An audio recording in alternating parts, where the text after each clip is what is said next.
자, 지금 시간부터는 이제 정조를 지켜라. 자, 변주입 지기처. 자, 변주입 지기처 경관참변. 자, 변론주의에는 주장 책임과 입증 책임이 있고, 요거를 몰아서는 우리 행정소송법 26조에는 직권심리라는 게 있다. 그 다음에 입법 판단의 기준식으로 했었고, 처분사유 추가 변경까지 했죠. 그 다음에 피고 경정은 부분 논점이라 뭐 독립 논점은 나오지가 않습니다.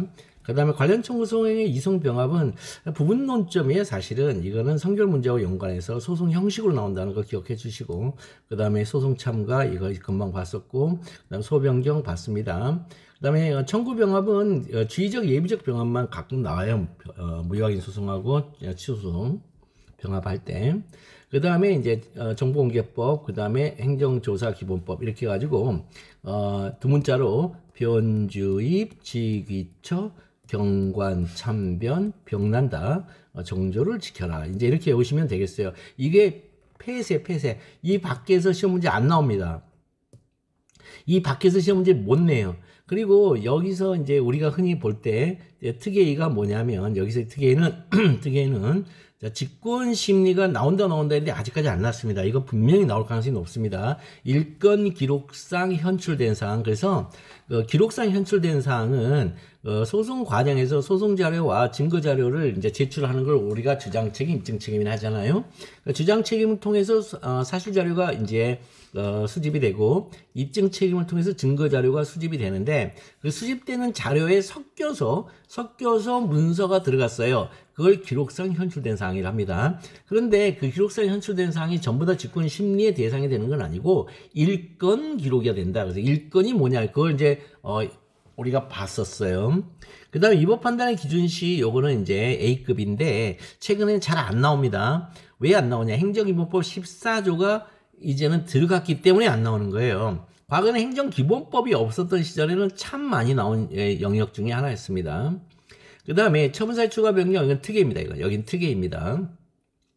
그래서 좀 놓치지 말아야 될 게 직권심리하고 처분사유 추가 변경 놓치지 마셔야 되고요. 그 다음에 피고 경정, 이거는 뭐 부분 논점, 부수적 논점, 관련 청구 이성 병합도 선결 문제를 물어볼 때 부수적으로 물어보죠. 소송 형식으로. 그 다음에 특혜이 또 있죠. 소송 참가 특혜입니다. 이거 특혜입니다. 이거 특혜입니다. 그 다음에 소호 변경 시험 문제 나온다고 하는데 아직 안 나오고 있습니다.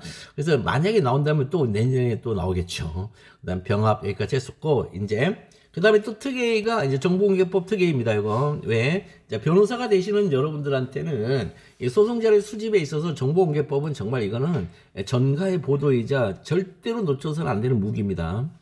그 다음에 이제 행정조사기본법은 처분을 하면서 처분자료 수집 절차입니다. 이건 정보기본법은 소송자료 수집 절차이고, 행정조사기본법은 처분자료의 수집 절차예요. 처분청이 행하는. 그래서 이제 수집 절차라는 측면에서 그 자료의 성격은 다르지만 이렇게 같은 차원에서 같은 레벨에서 이렇게 언급을 하고 있다. 그렇게 기억하시면 되겠습니다. 한번 보겠습니다. 하나씩 다시. 자, 이 정보공개 청구 제도는요, 자, 소송 자료를 수집하는 원고의 방법입니다. 변호사한테는 정말 중요한 법입니다. 소송 자료를 수집하는 원고의 방법이에요. 자, 소송 자료를 수집하는 원고의 방법인데, 이 소송 자료 수집을 하기가 참으로 어렵습니다. 원고가. 왜 그러냐면 처분이라는 것 자체가 일방적이고 권력적이잖아요. 처분은 일방성을 띠고 있어요. 그죠? 처분은 일방성을 띠고 있어요. 그럼 일방성을 띠고 있다, 권력성을 띠고 있다, 일방성을 띠고 있다 이렇게 하는데, 이 일방성이라는 것은 현대 정보화사에서는요, 이 정보의 비대칭성을 가리키는 용어입니다. 저 일방성과 정보의 비대칭성은 동의요. 그래서 정보의 비대칭성을 갖고 있으면요, 그 사람이 권력자입니다. 현대사회는. 그래서 정보의 비대칭성을 완화하는 제도가 이제 필요하겠죠. 정보의 비대칭성을 소송 과정에서 완화하는 제도가요, 첫 번째 25조, 행정법 25조 뭐죠? 심판 기록 제출 명령입니다. 그래서 행정심판이 임의적인데, 임의적 행정심판이 어디에서 의미를 갖고 있느냐? 정보, 소송자의 수집과 관련이 있습니다. 그것도 정보의 비대칭성 완화하는 겁니다. 그거. 그 다음에 26조, 직권심리, 당연히 정보의 비대칭성을 판사가 완화해 주는 거죠. 그 다음에 그 세 번째는요, 주장 입증 책임 있죠. 주장 입증 책임으로 완화를 시켜줍니다. 법률권 분류서를 그 항고소송에서는 그 성질상 다른 방식으로 이렇게 얘기를 합니다. 그것도 지난 시간에 얘기를 해드렸습니다. 이게 이렇게 세 가지. 그러니까 25조, 26조, 그 다음에 주장 입증 책임에 있어서의 그 적법 사유를 처분청이 입증해야 된다. 그래서 합수일이 합리적으로 수긍할 수 있는 일응의 입증이 있는 경우에만 그 상대방 측으로 그 위법 사유의 주장 입증 책임 넘어간다.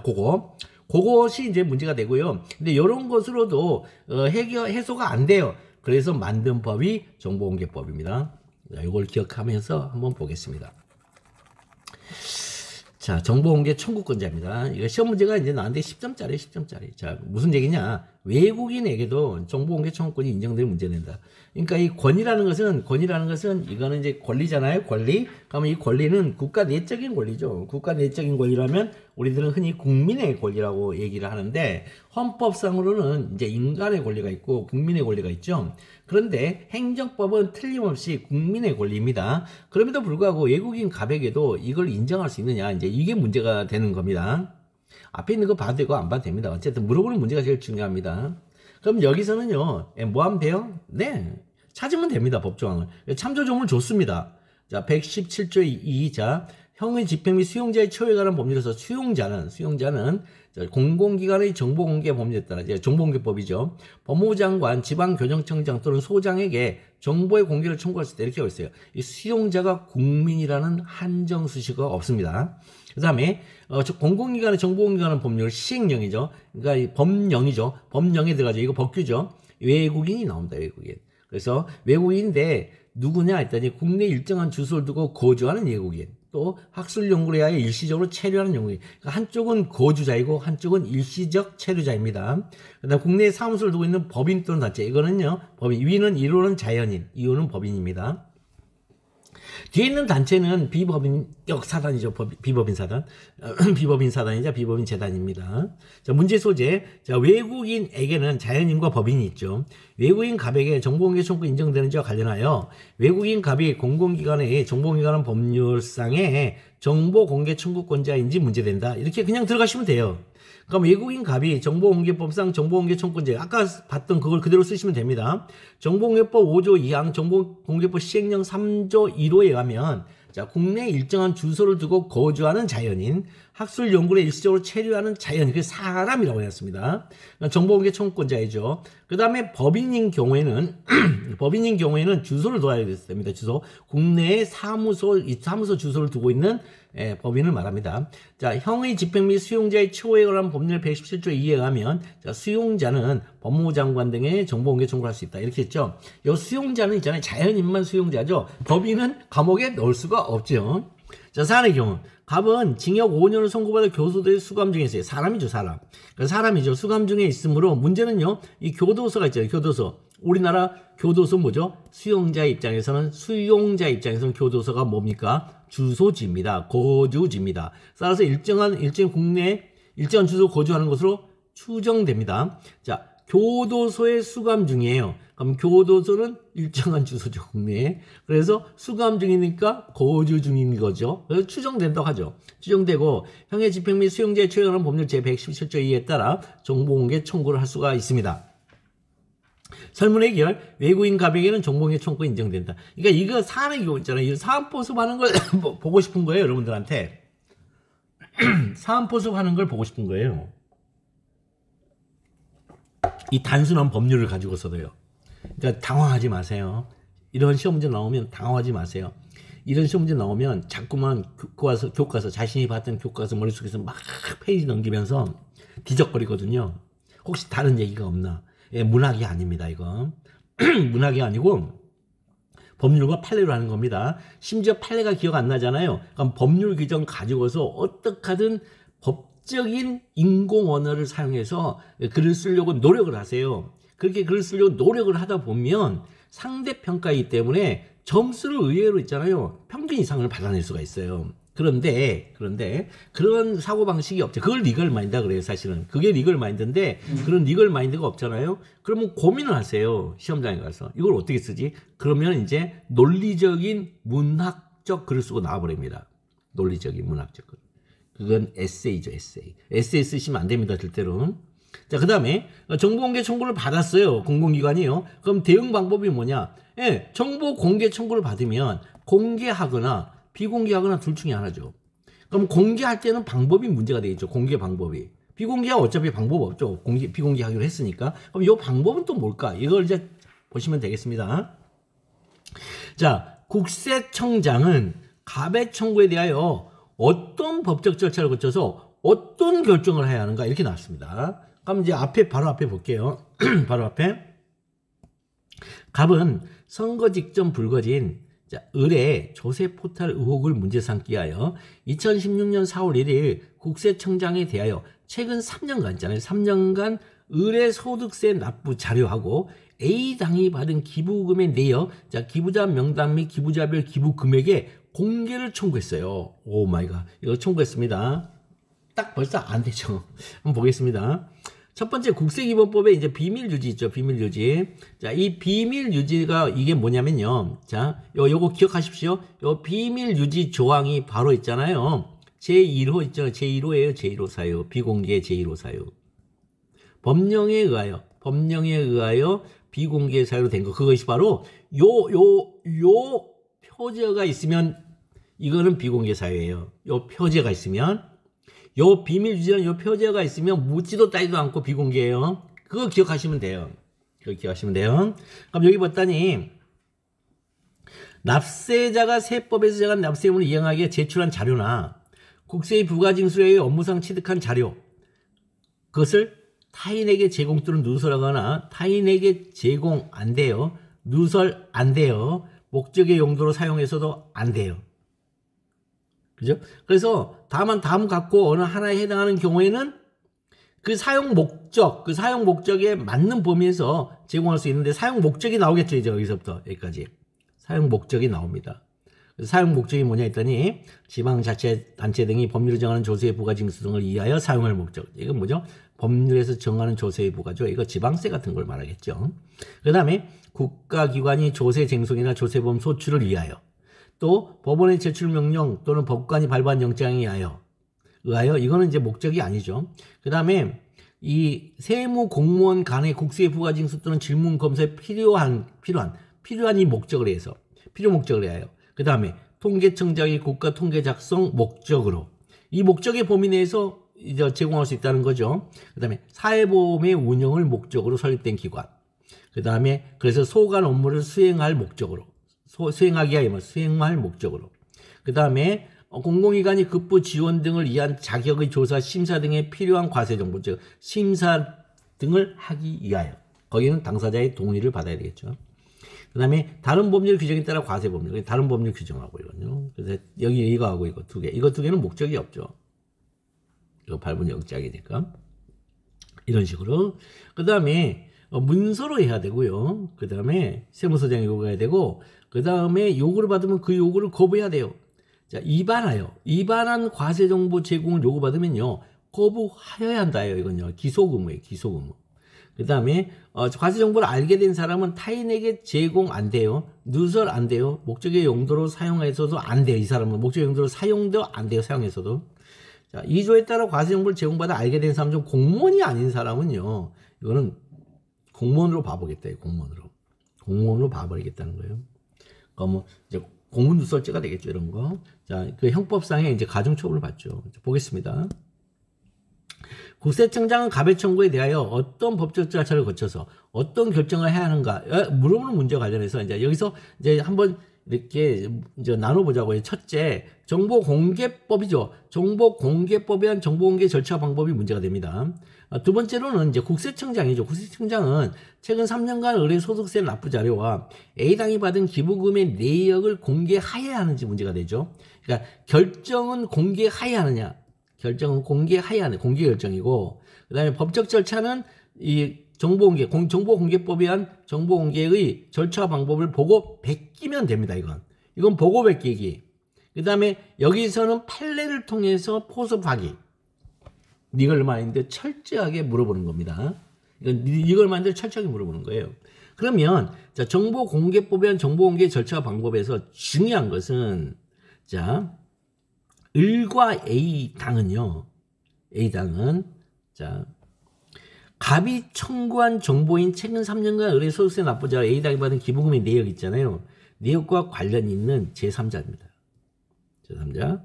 그 다음에 그러니까 뭐냐면 정보 공개에 있어서 제3자죠. 갑이 지금 정보 공개의 당사자고, 갑이 요구하는 이 A당, 을과 A당이 가지고 있는 최근 3년간의 소득세 납부 자료와 A당이 받은 기부금 내역 있잖아요. 근데 그걸 갖고 있는 소득세 납부 자료의 그 인간이 누구냐 했더니 을이에요. 그 다음에 기부금 내역은 누가 갖고 있는 A당이에요. 그럼 이 소지하고 있는 이 사람들은 제3자에 해당한단 말이에요. 정보공개 청구에. 지금 무슨 얘기냐? 갑이 남의 정보를 지금 청구한 거예요. 자신의 정보가 아니라 남의 정보를 공개해달라고 청구한 겁니다. 그럼 제3자 할 때 이제 문제가 생깁니다. 그래서 이 제3자라는 이 정체성으로부터 정보공개의 절차와 방법이 달라집니다. 그러니까 자신의 정보를 달라 할 때와 타인의 정보를 달라 할 때 그 절차와 방법이 달라진다는 걸 기억하세요. 그래서 이 첫 번째는 리걸 마인드 제3자도 아니다가 첫 번째 나와야 되고요. 그럼 제3자라면 이제부터 이제 법조문의 법조가 달라진다는 거죠. 정보공개법 제11조에 하면요. 첫 번째, 국세청장은 공개 청구된 사실을 을과 A당에게, 즉 제3자에게 자, 지체 없이 통지해야 돼요. 그 다음에 필요한 경우에는 그 제3자의 의견을 들어야 돼요. 의견을 들을 수 있으면 의견 정치. 그 다음에 정보공개법 제21조에 따라서 공개 청구된 사실을 통지받았어요, 지금. 자, 11조에서는 통지를 한단 말이에요. 그럼 21조에서 공개 청구되면서 통지받은 을과 A당은요, 그 통지를 받은 3일 이내에 국세청장에 대하여 자신과 관련된 정보를 공개하지 아니할 걸 요청할 수 있어요. 비공개 요청할 수 있어요. 비공개 요청. 만약 을과 A당의 비공개 요청에도 불구하고 국세청장이 공개 결정할 때는요, 그때는 정말 이제 심각한 문제가 발생합니다. 공개 결정 이유와 공개 실시를 분명히 밝혀 문서 통지해야 됩니다. 문서 통지해서 이걸 남겨놔야 됩니다. 증거로. 그러니까 비공개 요청을 했음에도 불구하고 공개 결정을 할 때는요, 이 국세청장은 굉장한 이 심리적 부담감을 갖게 됩니다. 그 공개 결정 이유하고요, 공개 실시를요, 이거 지체 없이 문서로 통지해야 됩니다. 분명히 밝힌다 이 말은요, 문서에다가 정확하게 쓰라 이런 얘기예요. 그러면 뒤에 이제 이게 법적으로 문제되면요, 이 문서가 결정적 역할을 하게 됩니다. 따라서 을과 A당은 자, 국세청장에게 문서로 이의 신청하고, 이의 신청도 문서로 합니다. 근데 이의 신청은 행정심판 또는 행정소송을 제기할 수 있어요. 자, 어떤 법을 보면 이의 신청이 행정심판일 때가 있어요. 그럼 이의 신청이 행정심판이냐 아니냐 이거는요, 그거는 논리가 아니에요. 그거는 강학상의 학설의 대립이 아니고요. 이의 신청하고 그 다음에 행정소송으로 연결되면 이건 행정심판이에요. 그럼에도 불구하고 이의 신청이 있는데 그 다음에 행정심판 또 할 수 있어 이래버리면 이거는 행정심판이 아니에요. 그냥 이의 신청에 불과해요. 그 이유는 뭐냐면요, 행정심판법 때문에 그래요. 행정심판법에 행정심판의 재청구 금지 규정이 있어요. 그죠? 그러면 이의 신청이 있고 행정심판이 있으면 행정심판의 재청구 금지 규정이 아니기 때문에 이건 행정심판이 아니라는 거죠, 이건요. 그런데 이의 신청에서 바로 행정소송으로 가면 행정심판의 재청구 금지니까 행정심판 못 가는 거예요. 이게 바로 행정심판이기 때문에 행정심판이 뒤에 없구나. 그래서 바로 이렇게 해서 이걸 강학상 행정심판이라고 그때는 우리가 얘기할 수가 있어요. 그럼 이의 신청의 법적 성질은요, 행정심판을 또 다시 후속 절차로 규정하고 있는 법률이 있냐 없냐에 따라서 달라지게 되는 겁니다. 자, 그 다음에 자, 정보공개법 14조에 따라 14조 공개 청구한 정보가 공개 가능한 부분과 불가능한 부분이 혼합되어 있는 경우에는 공개 청구의 취지에 어긋나지 아니하는 범위에서 자, 두 부분을 분리할 수 있는 경우에는 공개 가능한 부분은 공개한다. 자, 그래서 공개 청구의 취지가 뭐냐는 거예요. 공개 청구 취지. 공개 청구의 취지에 어긋나지 아니한다. 공개 청구의 취지는 뭐냐면 이 비공개죠. 공개 가능한 부분과 공개가 불가능한 부분이 있는데 공개 불가능한 부분을 제외하고 공개 가능한 부분을 공개하라고 하고 있거든요. 문제는 공개 가능한 부분을 공개했더니 공개 불가능한 부분이 추론이 가능해요. 추론이 가능해요. 무슨 내용인지. 그러면 공개 청구의 취지에 어긋납니다. 그거. 그러니까 공개 청구의 취지라는 건 뭐냐면 공개 가능한 부분을 공개하더라도 공개 불가능한 부분이 추론되지 아니한다. 이게 공개 청구의 취지입니다. 그 판례 제 말이 아니고. 자, 그 다음에 국세청장은 최근 3년간 의뢰소득세 납부 자료와 A당이 받은 기부금의 내역, 여기 기부자 명단하고 기부자별 기금 금액까지 있어요. 이걸 공개하는지 여부. 자, 판례. 국세기본법 81조의 13 제1항이 있죠. 아까 봤죠. 자, 과세 정보란 납세자로부터 제출받은 자료 첫 번째. 두 번째, 이러한 서류를 토대로 납세자 제출받은 자료를 토대로 자신이 스스로 작성 생산한 거. 세 번째, 납세자가 아닌 다른 공무원이나 공공기관으로부터 취득 보관하고 있는 서류. 이렇게 총 3개가 있습니다. 과세 정보는. 그러면 그 3개 중에 어디냐? 그러니까 여기는 납세자로부터 제출받은 원자료, 로 자료. 그다음에 이러한 서류를 토대로 자신이 스스로 이건 뭐냐면 가공 자료. 그다음에 납세자가 아닌 다른 공무원이나 공공기관으로부터 취득 보관하고 있는 서류. 이건 이제 3가지입니다. 그러면 최근 3년간 의뢰소득세 납부 자료는 과세 정보죠. 그죠? 무슨 얘기냐면, 을로부터, 이거 먼저 썼어야 되는데요. 을로부터 제출받은 자료이므로 과세 정보이다. 이렇게 쓰면 돼요. 그 다음에 국세기본법 80조의 13 제1항 단서에 해당하는 사유가 보이지 않으므로 본문에 의하여 정보용법 9조 1항 1호 사유에 해당해요. 정보공개법 제9조 제1항 제1호 사유가 뭐예요? 아까 비밀유지 있죠? 이거 비밀유지. 요 비밀유지라는 표제어가 있으면요. 묻지도 따지도 않고 다 비공개됩니다. 그게 바로 1호 사유입니다. 1호 사유. 1호 사유에 해당한다. 근데 문제는, 자, 정보공개법 9조 1항 제6호 사유에 해당하는 여부. 자, 비공개 대상이 되는 정보에는 이름, 주민등록번호, 그 다음에 지금 여기는 뭐냐면, 의뢰 소득세 납부 자료가 지금 1호 사유라는 거예요. A당 말고. A당. 지금 A당 얘기는 6호 사유예요. A당의 기부금 내역 자료는 6호 사유고, 최근 3년간 의뢰 소득세 납부 자료는 1호 사유, 9조 1항. 여기 앞에다 썼어야 되는데, 자, 여기는 이제 A당 얘기, A당의 기부금 내역이 6호 사유냐. 그랬더니 기부금 내역의 기부자 명단과, 그 다음에 기부자별, 기부 내역까지 나타나 있잖아요. 주민등록번호 등 정보의 형식이나 유형을 기준으로 비공개 대상 정보에 해당하는 점을 판단하는 개인식별 정보뿐만 아니라 정보의 내용을 구체적으로 살펴 개인에 관한 사항의 공개로 인하여 개인의 내밀한 내용의 비밀 등이 알려지게 되고 그 결과 인격적, 정신적 내면 생활에 지장을 초래하거나 자유로운 사생활을 영향할 수 없게 될 위험성 있는 정보자. 위험성 있는 정보, 이 둘로 나눕니다. 개인 식별 정보와 위험성 있는 정보예요. 그런데 여기에 보면 어려운 말이 아니에요. 정보의 내용이 뭐냐면요. 이거는 정보의 문장을 말합니다. 정보. 그러니까 문서의 문장을 말합니다. 문서의 문장을 있잖아요. 문서의 문장을 서로 조작하게 되면 이 개인은 뭐냐면 특정인을 가리킵니다. 특정인. 그냥 단순한 개인이 아닙니다. 법학에 쓸 땐. 개인에 관한 사항의 공개로 인하여 지금 누구예요? 그 특정인의 개인이 누군지가 특정돼 버려요. 개인 식별 정보는 주민등록번호만으로도 홍길동 이렇게 돼 있는데 이 홍길동이라는 사람이 키가 175cm예요. 그 다음에 A동 124호에 살아요. 그러면 자 A동 124호에 사는 175cm의 남성, 그러면 홍길동을 가리켜 버리죠. 그게 바로 정보의 내용을 구체적으로 살펴보면, 이렇게 살피면 그 개인에 관한 사항의 공개를 개인의 내밀한 내용의 비밀 등이 알려지는 게 됩니다. 곧 이건 뭐예요? 이게 누구냐가 밝혀진다. 그러면 이제 홍길동 밝혀지면 그 결과 인격적, 정신적 내면 생활에 지장 초래하거나 자유로운 사생활을 영향할 수 없게 되죠.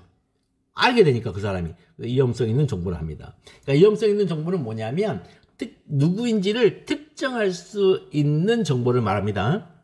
그 개인이 누구인지를 특정할 수 있는 정보를 위험성 있는 정보라 그래요.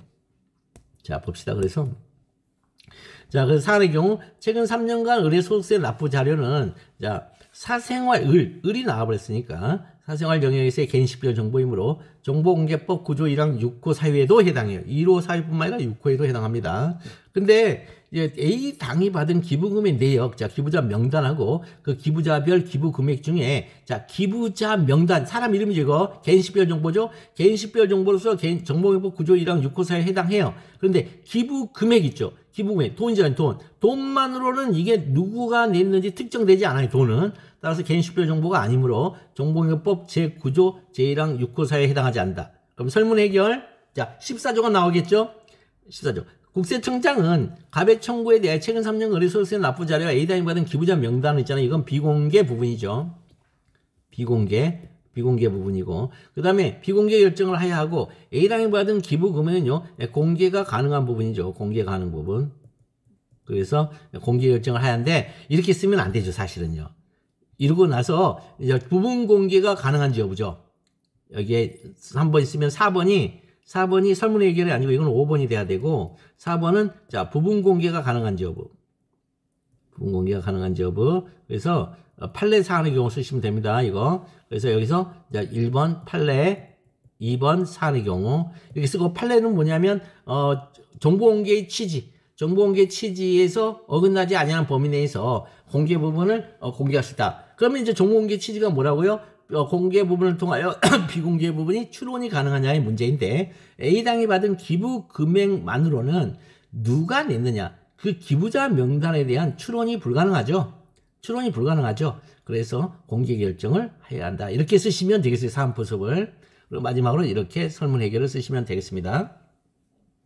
자, 정보 공개 거부 사유 추가 변경. 이건 아까 했던 처분 사유 추가 변경 동일해요. 그냥 이제 목차만 볼게요. 문제의 소재. 그 다음에 2번, 행정소급 규정이 없는 처분사유 추가 변경이 인정되는지 여부. 그 다음에 3번, 자, 추가 사유인 법인단체 경영상의 비밀이 포함됐다는 사유가 당초 처분사유인 개인의 사생활의 비밀 또는 자유를 침해를 했다는 사유와 기본적 사실관에 동일하게 인정되는 한도 내에 있는지 여부. 그래서 기사동 유무는 처법 평구차 그 기사 기동 시장근 행태기를 재종고, 사안의 경우 처분 당시의 사실을 변경하지 않은 채 처분의 근거 법령만을 추가 변경하는 그 취지가 유사한 경우, 그래서 취지가 유사한 경우에 해당하면 법령만을 추가 변경한 것에 불과하다. 이렇게 역으로 이렇게 뭐라고 그랬죠. 그 다음에 당초의 처분사를 구체화하게 되면 내용이 공통된 경우에 해당한다고 했어요. 그때 이제 순으로 가면 되고요. 그래서 기본적으로 사실의 동일성이 있다. 그럼 추가 사유인 법인 및 단체의 경영상의 비밀은 당초 처분사인 개인의 사생활의 비밀 또는 자유를 침해할 우려를 구체화하는 경우가 아니죠. 그죠? 개인의 사생활의 비밀 또는 자유가 추상적인 게 아니잖아요. 그다음에 법인 및 단체 경영상의 비밀이 곧 이게 추상적이어서 이게 구체화된 게 아니죠. 개인하고 사생활하고 이 경영상의 생활하고 단체하고 전혀 다른 얘기죠. 근데 구체화하는 경우가 아니면 그 내용이 공통된 경우가 아니다. 그러면 동법 제9조 제1항 제6호는 자, 개인의 사생활의 비밀과 자유를 보호하는 것이고 제3자의 법익 침해를 방지하는 목적을 한 데 비하여 동법 제9조 제1항 제7호는 영업상 비밀에 관한 것으로서 법인 등의 정당한 이익이 침해되는 것을 방지하는 그 목적이 있으므로 자, 그 취지가 유사한 경우가 아니었어요. 그래서 단순히 처벌의 근거 법령만을 추가한 경우다. 이 사안포섭안은 이 역순과 그 다음에 역행과 순행 기능을 잘 보세요. 이거 사안포섭 할 때. 추가 사유인 법인 단체의 경영상의 비밀이 포함되어 있다는 사유는 당초 처분 사유인 개인의 사생활 비밀 또는 자유 침해를 우려가 있다는 사유와 기본적 사실관계가 동일하다고 인정되는 한도 내에 있지 않다. 그렇기 때문에 설문 해결에서 처분 사유를 추가 변경할 수는 없다. 자, 그 다음에 비공개 결정의 타당성. 이거는요, 구조를 얘기합니다. 구조. 근데 다는 나오지 않아요. 1호부터 8호까지가 있는데 1호부터 8호가 다 나오지는 않더라고요. 자, 보겠습니다. 이 노정련은 있잖아요. 노정련은 자, 교원 소청 심사인의 소청 심사 청구했는데 기각되었어요. 기각된 결정을 통지받았어요. 자, 요거. 그래서 재임용에 대해서 이제 재임용에서 탈락됩니다. 그래서 이 기각 결정에 대한 취소송을 위한 자료로 사용하기, 그렇죠? 취소송을 위한 자료, 이게 뭐예요? 소송 자료죠. 이 소송 자료. 이걸 소송 자료를 합니다. 이걸 소송 자료를 합니다. 소송 자료. 소송 자료 안에는 사실 자료와 증거 자료가 있습니다. 그걸 위하여 사용하기 위하여 한국대학교 총장에게 자신에 대한 재임용 거부를 의결한 2011년 12월 23일 교원 인사위원회 회의록 있잖아요. 회의록 여기는 참석자 명단 있고 참석자별 발언 내용이 있습니다. 이거 회의록에 대하여 정보 공개 청구를 한 경우에 한국대학교 총장은 이를 공개하는가 이렇게 나와 있어요. 그러면 여러분들이 가장 처음 뭐 해야 되냐면요. 구조 1항 각 호에서 어느 호에 해당한지를 처음부터 있잖아요. 판단하는 게 제일 중요해요. 제일 중요합니다. 자, 그래서 정보공개법 구조 1항 본문에 하면요. 1항 본문은 자, 공공기관이 보유 관리하는 정보는 공개 대상이 된다예요. 그러니까 공개해라예요, 일단. 보유 관리하는 정보는 공개해라. 그런데 그렇다면 한국대학교 총장은 노동령에 대한 재임 요구를 의결한 2011년 12월 23일자 교원 인사위원회의 회의록을 공개해야 하는 것과 관련해서 첫째, 한국대학교는 정보공개 의무자인 공공기관인지가 문제다. 첫 번째. 우리는 맨날 공공기관을 뭘로 보냐면 행정기관으로 보고 있거든요. 행정기관인데 이 한국대학교도 공공기관이라는 거예요. 그러니까 법적으로 해결해야 됩니다. 언제나. 그 다음에 둘째는 회의록이 있잖아요. 정보공개법 제9조 제1항 5. 자, 이 5호 사유, 요걸 내는 게 정말 중요합니다. 요걸 내는 게 중요해요. 5호 사유냐. 그 다음에 셋째는 회의록의 부분 공개를 해야 하느냐. 이렇게 나와 있습니다. 자, 한국대학교는 정보공개 의무자인 공공기관이냐 했더니 정보공개법 시행령 제2조 1호의 각급 학교 규정에 의하면 이 대학교는 고등교육법에 의해 설치된 학교예요. 따라서 정보공개법 2조 제3호 마목 있잖아요. 그 밖의 대통령령으로 정하는 기관이어서 정보공개 의무가 있는 공공기관이 맞다. 이렇게 해서 항상 법률로 처리해야 됩니다. 법률로 글을 만드세요. 문장을 잘 만들 수 있으실 거예요. 이 법학과 나오면요 맨날 학설로만 들어가거든요. 그래서 법학과 나온 친구들이 오히려 더 힘들어해요. 이 현재 변 시스템은 법률 규정을 따라가면서 그대로 쓰는 게 제일 중요하고요. 그 다음에 법률 규정이 단어적으로 이게 이제 인공언어인데 인공언어적 요소가 없으면 인공언어적으로 매니플레이션을 해줘요. 판례가. 그럼 그 매니플레이션 된 판례를 기억하는 게 더 중요합니다. 그러니까 대표적인 게 바로 여기 있어요. 회의록이 정보공개법 9조 1항 5호 사유에 해당하냐 그랬더니 정보공개법 제9조 5호가 뭐냐면요. 의사결정 과정에 있는 사항 이렇게 나와요.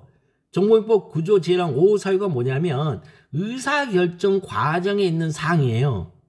이게 그런데 의사결정 과정에 제공된 회의 관련 자료하고 의사결정 과정이 기록된 회의록 있잖아요. 그러니까 의사결정 과정에 제공되고 있는 회의 관련 자료 하면 의사결정 과정에 있을 것이고 의사결정 과정이 기록되고 있는 회의록 그러면 의사결정 과정에 있는 것일 텐데 기록된 ED 그 다음에 기록된 ED예요. 여기는 ING잖아요. 과정에 있는 것. 그러니까 ED인 것을 ING로 과연 봐줄 수 있느냐가 문제가 돼요. 그러니까 요거는 당연히 해석이죠. 판례의 해석.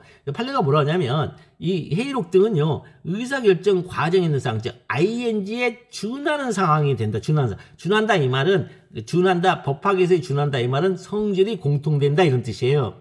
의사결정 과정 ING에 있는 사항과 성질이 공통된대요. 요 ED가 과거형이. 그럼 어느 때 되느냐? 중요한 게 뒤에 있어요. 의사가 결정되거나 의사가 집행된 경우요. 그러니까 의사결정과 여기도 의사결정인데 이 결정된 의사들이 결정된 의사 즉 의사 자체가 결정되거나 결정된 의사가 집행된 경우 그런 경우에는 의사결정 과정인 사항에 준하는 사항에 대해서 준한다 이 말은 결국은 같은 얘기야 이런 뜻이에요. 법학에서 준한다 이 말은 같은 얘기야. 그러니 비공개 대상 정보에 포함됐을 즉 5호 사유가 된다 이런 뜻이에요. 그러니까 의사결정 과정에 있는 사항은 당연히 5호 사유인데 의사결정 과정에 있는 사항에 준하는 사항도 제5호 사유가 되는 거예요. 준한다 이 말은 그 성질상 공통된다 이런 뜻이에요. 법학 용어로는 준한다가 이 버금간다 혹은 뭐 그 바로 밑에 있다 그런 의미가 아닙니다. 준우승할 때 준자가 아닙니다. 이게 일본 한자라 그래요. 일본 한자로 성질이 공통된 그런 뜻입니다. 이 준자가. 자, 그렇다면 그 다음에 두 번째. 이제 그래서 의사결정 과정에 있는 사항이 공개될 경우 업무의 공정한 수행이 현저한 지장을 인정할 상당한 이유가 있는 경우죠. 자, 공개될 경우 업공수 현지 그 다음에 상당한 이유가 있는 경우 업공수 현지예요. 업무의 공정한 수행에 현저한 지장을 초래한다. 인정할 만한 상당한 이유가 있는 경우 이 경우는요. 자 공개될 경우 업공수 객현지 고개존 여기까지 외우셔야 돼요. 자, 그래서 인정할 만한 상당한 이유가 있는 경우는 고도의 개연성이 존재하는 경우를 말해요, 여기는. 그 다음에 업무의 공정한 수행에 현장 지장을 초래한다. 이게 뭐냐? 업공수 객현지예요. 업무의 공정한 수행이 객관적 현저하게 지장을 받을 것이라는 고도의 개연성이 존재하는 경우를 의미합니다. 자, 이거. 그러니까, 저기 뭐냐, 개인정보가 아닙니다, 이거. 그러니까 개인정보인데, 사생활의 보호가 아닙니다. 사생활과 관련이 없어요, 제5 사유는. 이거는 업무의 공정한 수행입니다. 그럼 이 업무의 공정한 수행이 뭐냐면, 대부분 뭡니까? 공직입니다, 공직. 공직 수행입니다. 공직, 그러니까 공무집행을 말합니다, 공무집행. 자, 그래서 공개될 경우 업무의 공정한 수행 현장 지장을 초래한지 여부는, 자, 비공개에 의하여 보호되는 업무 수행의 공정성 등의 이익과 공개하여 보호되는 국민의 알참투, 여기입니다, 알참투. 자, 이 국민의 알 권리, 그 다음에 국정의 국민의 참여, 그 다음에 국정 운영의 투명성 확보, 이거 알참투라고 그래요. 요 알참투의 이익은요, 정보공개법 1조에 있어요, 목적에. 정보공개법 1조의 목적이 있어요, 목적. 이 개별법은 전부 다 공익 실현이죠. 그러니까 정보공개법이 실현하고자 하는 공익이에요, 이 알참투가. 그런데 공개될 경우, 자, 비공개에 의하여 공개될 경우 업무 수행의 공정성, 즉 공개될 경우 업무 수행의 공정성이 뭐죠? 훼손되는 거죠. 이것도 업무 수행의 공정성도 공익입니다. 그러니까 이 공익과 알참투라는 요 공익을 비교 교량하여 구체적인 사안에 따라 신중하게 판단돼야 돼요. 그럼 대부분 있잖아요. 대부분 업무 수행의 공정성에 이익하고 공개하여 알참투에 이익하고 비교했을 때 이럴 때 공개될 경우 업무 수행의 객관적으로 업공수 객현지 고개존이 존재하는 건 하나밖에 없습니다. 공무원의 신상 정보입니다. 자, 그래서 교원 인사위원회 재임용 의사결정 과정에 기록된 회의록은 재임용 의사가 의결되었죠. 지금 의결되었으므로 의사결정 과정에 있는 사항에 준하는 사항이 됐어요. 그러면 이제는 이제 5사유에, 자, 5사유에 해당하는데, 자, 구조 1항의 이 사유 있죠. 구조 1항의 사유를 한번 여러분들 가서 보세요. 이 사항적 요소하고 요소가 두 개입니다. 형량적 요소 둘로 이루어져 있어요. 그래서 1호 있죠. 1호 사유는 사항적 요소밖에 없어요. 비밀 유지 조항만 있으면 돼요. 근데 요 5호 사유는요, 사항적 요소로 첫 번째는 이제 의사결정과 과정, 의사결정 과정에 있는 사항이어야 되는데, 그게 준한 사항도 여기에 사항적 요소에 해당한다고 판례가 확장시켜줬고, 두 번째는 형량적 요소입니다. 회의록에 기재된 발언 내용에 대해 해당 발언자의 인적 사항 부분하고, 그 다음에 심사 의결 부분 있잖아요. 이거는 공개될 경우, 업공수 객현지 고개존이 존재하는 정보예요, 이게요. 판례가 그렇게 얘기하고 있습니다. 우리도 판례 따라가시면 돼요. 해당 발언자의 인적 사항이 밝혀졌어요. 심지어 심사 의결 부분도 밝혀졌어요. 왜 심사 의결 부분이 공개돼 버리면요, 나한테 유리한 결정, 나한테 불리한 결정 다 보이는 거예요. 그리고 이 평상시에 인간관계에서 쟤는 나한테 불리한 결정할까, 이게 충분히 추단이 되거든요.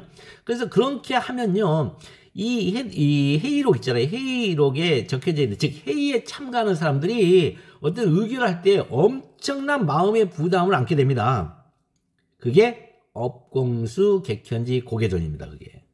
그래서 이 교원 인사에 대한 회의록 중에서 참석자 명단, 그 다음에 참석자별 발언 내용은요, 정보공개법 제9조 제1항 제5 사유입니다. 이거 공개되면 안 됩니다. 이건요. 그러면 회의록에 부분 공개를 해야 되냐? 회의록에는 참석자 명단하고 참석자 발언 내용만 있는 건 아니에요. 또 뭐가 있어요? 예, 개최 일시, 그 다음에 개최 시간, 그 다음에 회의를 진행함에 있어서 보게 된 각종 자료들, 이렇게 보게 되는 거 아니에요. 그죠? 어떤 게 이번에 뭐가 문제됐죠? 이거 관련해서? 예, 이재명 그거죠. 그 뭐냐, 전합체 판결이 요거와 관련돼 있잖아요. 전합체 누가 참가했는지 알아요. 일단 전합체는 판결을 하는데, 판결을 할 때 누가 어떻게 판결했는지 전합체에서 그것도 다 밝혀야 되거든요. 원래 판결문으로. 근데 얘네들이 이번에 안 밝혔어요. 세 번째는 그 회의록을 뭘 봤냐? 그랬더니 자기들이 봤대요. 뭐로? 예, 그 PDF 파일로 처음에는 봤다고 그래요. 두 번째 PDF 파일이 있냐 했더니 없다고 하니까 그 다음에는 이제 디스플레이로 봤대요. 디스플레이로 이제 그 법원에 이거 형사소송법 위반이죠. 형사소송법은요 무조건 실물 자료로 보라고 그랬어요. 무조건 실물 자료, 즉 빼서 보라고 그랬어요. 빼서 실물 자료로 그 문서 형식으로 실물 자료로 봐야 돼요. 10,000페이지가 넘는 자료를. 근데 그거 안 했어요. 그러면 그 판결, 전합제 판결 있잖아요. 원천적 무효예요. 그 내용이 있든 없든 그걸 상관없이. 그러니까 그게 이제 지금 문제가 됐어요. 지금 사법개혁 얘기가 괜히 나오는 게 아니었어요. 거기서부터. 이제 자기들이 지금 거대한 똥볼차기를 해버렸습니다. 조이대.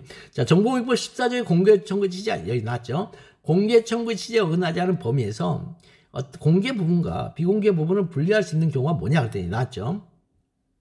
그 정보의 공개 방법이 절차에 비추어서 당해 정보에서 비공개 대상 정보에 관련된 기술 등을 제외, 삭제, 나머지 정보만을 공개하는 것이 가능하고, 여기 나왔죠? 나머지 부분의 정보만으로도 공개의 가치가 있는 거죠. 여기서 공개의 가치가 있는 경우가 뭐냐? 자, 공개 부분으로 비공개 부분을 추론이 불가능하다 이런 뜻이에요.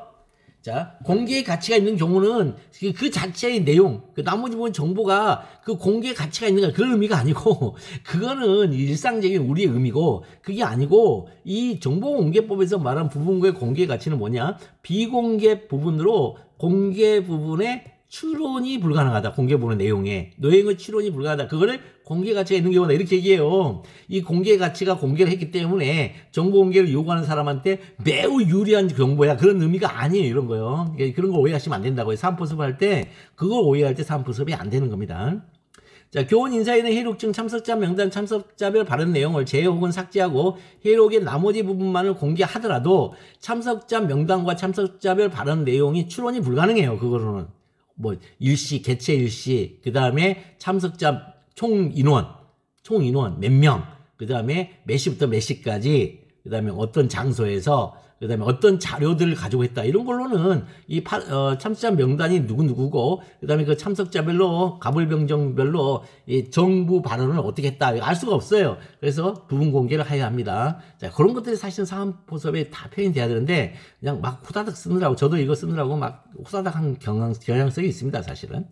자, 그 다음에 설문회계 한국대학교 총장은 노정년에 대한 재임용 거부를 의결한 2011년 12월 23일자 교원 인사인의 회의록 중에서 참석자 명단, 참석자 발언 내용을 제외 혹은 삭제하고 회의록의 나머지 내용들은 공개해야 한다. 이렇게 보시면 되겠습니다. 나머지는 다 대부분 똑같습니다. 다시. 다만 이제 각호 사유만 한번 봐보자고요. 자, 제4호 사유도 있습니다. 제4호 사유. 여기도 공개될 경우 업무의 공정성, 현장 지원, 초라도 인정을 상당한 이유가 있는 경우 이건 자, 공개될 경우 업공수, 객현지, 고개존. 업공수, 객현지, 고개존입니다. 이거 다 뭐냐면요. 이거는 그 참석자 혹은 회의에 참석한 자 혹은 업무 수행자 있죠. 업무 수행자의 인적사항을 말합니다. 전부 다 인적사항을 말해요. 업무 수행자. 근데 이 업무 수행자가 사생활이 아니어서 6호의 사생활의 비밀보호와 관련이 없는 거예요. 그래서 교도 간의 근무보고서. 자, 이거 뭐예요? 교도행정이잖아요. 그 교도행정에서 근무보고서는 국정운영의 투명성 측면에서 오히려 공개할 정보죠. 근무보고서는 오히려 공개해야 되죠. 근태니까, 근태. 그래서 4호 사유가 아닙니다. 문제는요, 징벌회의록이죠. 징벌. 여기도 회의록이죠. 동법구조 1항 제5 사유인지요. 뭐 여기서 징벌회의록에서 징벌해야 돼요. 독방에 둘 것이냐, 뭐 이런 거요. 독방 그 감치처분 이런 거 있어요.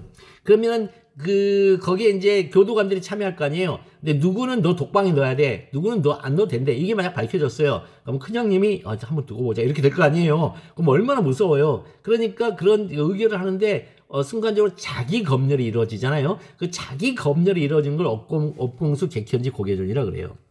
그러니까 여러분들 기억하시면 돼. 이게 자기 검열 사항이 될 수 있을까? 이런 게. 만약 이게 공개되면 나한테 굉장히 나의 신상에 어떤 불이익이 가지기 때문에 이게 문제가 돼. 이런 거 생각하시면 돼요. 의사결정 과정의 제공된이죠. 회의 관련 자료, 의사결정 과정이 기록된이란 말이에요. 회의록 등은 이 의사가 결정되거나 의사가 집행되면 이거 플러스 알파죠. 플러스 되면 그때 비로소 의사결정 과정에 있는 사항 준한 사항이 돼버려요. 그럼 준한 사항이 되니까 이제 비공개 대상 정보의 즉 사항적 요소로서는 포함이 돼요. 이제 형량적 요소가 만족되면 비공개 대상 정보가 될 것이고 형량적 요소를 만족 못하면 이제 공개 대상 정보가 될 거예요. 공개될 경우 업무의 공정한 수행 현장 지원을 처리한다고 인정한 상당한 이유가 있는 경우가 뭐냐? 공개될 경우 업공수, 객현지, 고개존이다. 자, 그 다음에 이 앞부분을 안 내온 이유는 뭐냐? 공개될 경우가 이유가 있는 이건 뭐냐? 이거는 법조문이에요, 법조문. 이건 법조문의 그 태도란 말이에요. 법조문 그냥 규정이에요. 이거 제5사회에 이게 들어있으니까 그걸 다시 판례가 업공수, 객현지, 고개존, 객관적 현장 지작이라고 이 객관적이란 말을 넣었다는 거. 그럼 객관적으로 말을 넣었다는 것은 그 사람의 이제 신상 정보를 말해요. 일반적으로 고개존이에요. 자, 보겠습니다. 자, 금치처분이죠. 금치처분. 의사결정 과정이 기록된 징벌회의록은 자, 금치처분을 하였으므로 금처분을 했다고 나왔어요. 했어요. 저 독방에 집어넣었단 말이죠. 그럼 의사가 집행된 경우죠. 이제는 이거. 그럼 처분까지 했으니까 이제 집행돼 버렸잖아요. 그래서 의사결정 과정에 있는 사항에 준한 사항이다. 근데 제가 나를 금치처분에 저기 찬성표를 던졌어. 제가 두고 봐야겠어. 뭐 이렇게 이제 큰형님이 할 수도 있잖아요. 이건 그게 부담이 되는 거죠. 그래서 회의록에 기록된 발언 내용에 대한 해당 발언자의 인적사항 부분, 인적사항 부분하고 심사의결 부분, 해당 발언자의 심사의결 부분은요. 공개될 경우 업무의 공정성이 객관적 현장의 지장을 받을 것이라는 고도의 개연성이 존재하는 정보죠. 징벌회의록에 기록된 발언 내용에 대해 해당 발언자의 인적사항 부분과 금치처분 의사결정 심사의결 부분은 제5 사유에 해당합니다. 따라서 근데 문제는 징벌회의록에는 금치처분의 절차 진행 부분도 있을 거 아니에요. 며칠 날 몇 시부터 몇 시까지 혹은 며칠부터 며칠까지 이런 것들이 나와 있을 거 아니에요. 그 부분은 동법 제9조 1항 5 사유가 아닙니다.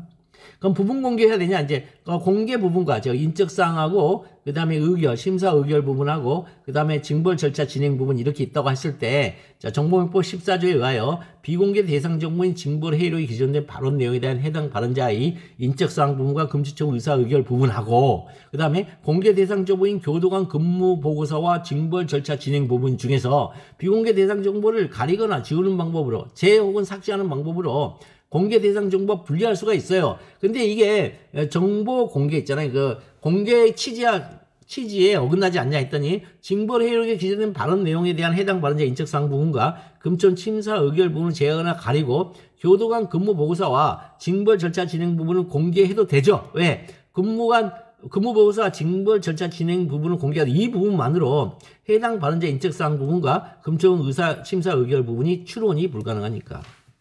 정보공개법 제14조는 문헌상 기소 의무에 공개해줘야 됩니다. 자, 그 다음에 설문에 공개 안 할 때는 이제 판결로 갑니다. 판결로. 그럼 이걸 뭐냐? 일부 취소 인용 판결하는데 그때는 거기 가서 또 다시 얘기해 줄게요. 어떤 의미인지. 자, 설문 해결, 병의 비공개결정 중 교도관 근무보고서, 징벌 절차 진행 부분에 대해서는 위법하지만 징벌 회의록에 기재된 발언 내용에 대해 해당 발언자 인적사항 부분과 금치처분 심사 의결 부분은 비공개가 적법하다. 나머지는 똑같은 거니까 한번 읽어보십시오. 5 사유, 그 다음에 이거 사립학교인 A초등학교가 정보공개 의무자인지, 그 다음에 회의록 문제를 그렇게 많이 내더라고요. 우리 변시에서는 모고에서도 이렇게 많이 내고 5 사유인지 이렇게 한번 보시면서 차근차근 보시기 바라겠습니다. 자, 그 다음에 여기 4, 5 사유에 대해서도 한번 보시고요.